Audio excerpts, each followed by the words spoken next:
It's great to speak with you today, Don, and I'm looking forward to hearing your views today on making supply chain projections. Can you first provide a brief background of yourself? We come from a company called SmartOrg, which derives out of a long history of decision analysis. Our founders and forebears have a long trail that started at MIT back with game theory and things like that.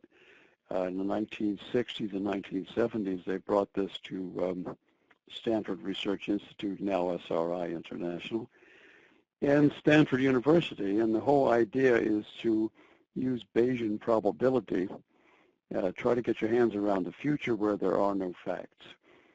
And sometimes you find that even the very best big data, whatever you want to look at, while it's good on a short-term basis and can give you immediate feedback, where things are very unlikely, and let's say a long-range projection of oil price, right? If oil is at $60 a barrel, you might be losing a lot of money. If oil is at 100, you make a lot of money, right? But if you're projecting something today that's 2 years in the future, you really don't know. So how to get your hands around that? And that's where we work. We supply enterprise software to handle this to such clients as Boeing Technology. Of course, they're developing airplane technology that's decades in the future. Oil and gas has a lot of the same problems. Supply chain in where there's very high volume manufacturing, particularly I had a client in Southern California who was part of supply chain for a whole bunch of stuff that went into Apple iPads and Apple iPhones. And the demand was subject to a tremendous amount of variation. And so how do you get your hands around that when Apple might say, hey, the Christmas time is coming up, and guess what? Instead of 5 million units, we want 7 million units.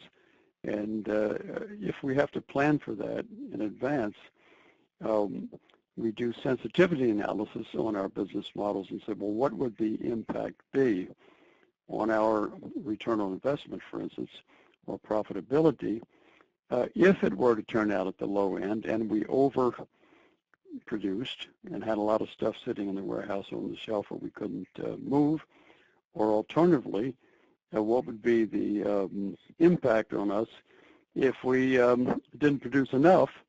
And this has happened, I think, to Apple a couple of years ago. All of a sudden, we hit the buying season, and we run out of products. So what we're really looking at is predictions in the long term where there's a lot of risk and uncertainty. Can you talk about what it means to make projections within the supply chain? And do you have any specifics?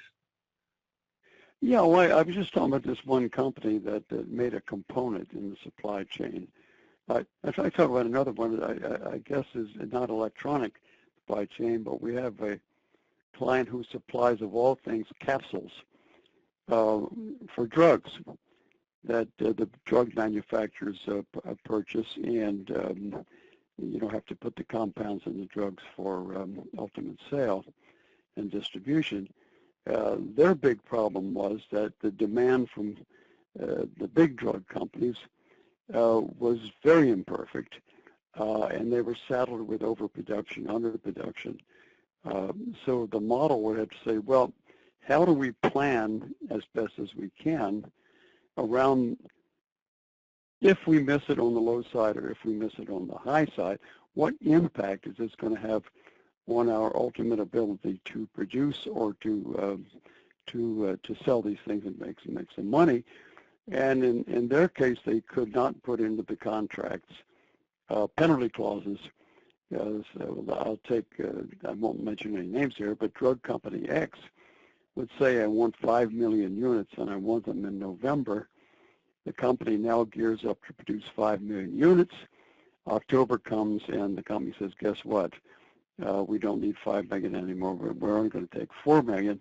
And the company is stuck with 1 million that they have made that they can't use.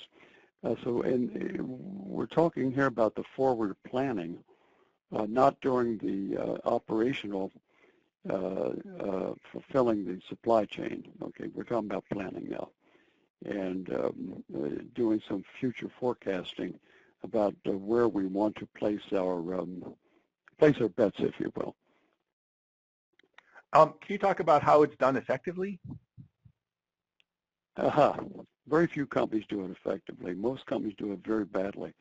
In fact, I'm very surprised at how bad some of them do it. They're awash in spreadsheets. They have a tremendous amount of arguments, political arguments. What we try to do is say, look, let's produce a couple models. And when you really get down to it, the basic models around these demands, the variables that go into the demands and such, there's usually not more than, say, 15 or so top-level variables. And of the 15, there's probably 3 or 4 at the most that are really key to whether you have a tremendous problem or whether you're going to make money or not. So what we do is in workshops, we work with these people to, let's understand the nature of the business. Okay, now let's construct a few models. You only need a handful of models because at this level, you don't model it down to the micro units, okay? You keep it at aggregated units. And say, now let's address each one of these factors or variables, as the more technical people call them, and say, let's, with the experts in our company, it could be R&D, it could be manufacturing, it could be marketing, whatever, who has an input to this particular variable, the best information we can get in planning, let's look at how low could it be, how high could it be for each variable.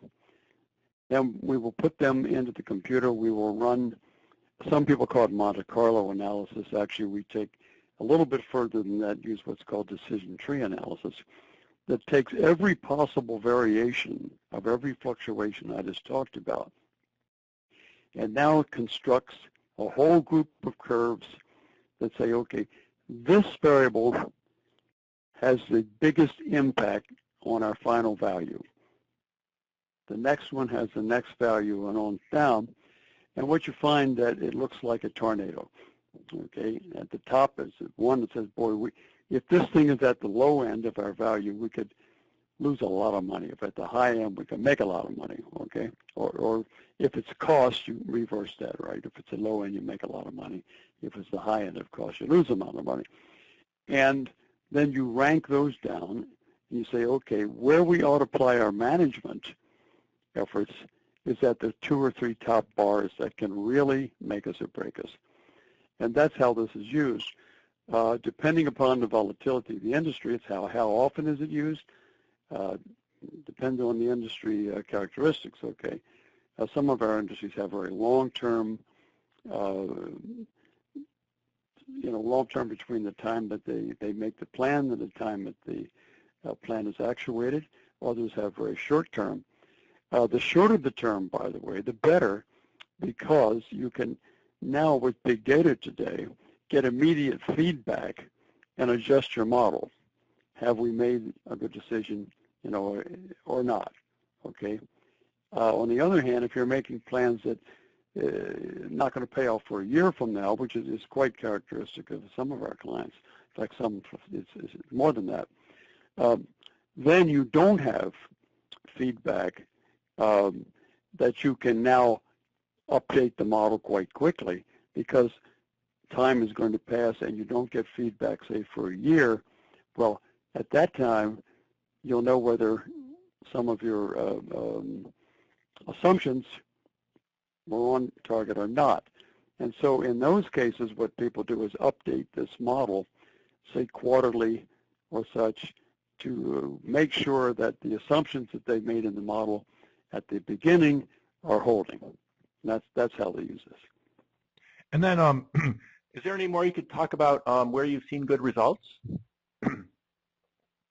I could say, I'm not going to talk about supply chain specifically. I can talk about investments in product development and R&D, and making decisions about which projects and which products to invest in. I've seen companies, well, in one instance, we had a very large corporation that the technology people were holding on to their projects much too long. The people who are going to benefit on the commercial side were saying, come on, we really need this because we have to get this into the marketplace. What are you guys doing? Management at the top was saying, look, guys, we're going to cut some budgets. And they were stuck in the middle. Well, when we put these kind of models into place, and it was transparent to everybody as to what created value at the end of the stream, the technical people for the first time saw that they were working on lousy projects. They had no idea before. They just, were getting it out. And so they volunteered to give up projects that should have been killed a long time ago and were never killed in the past.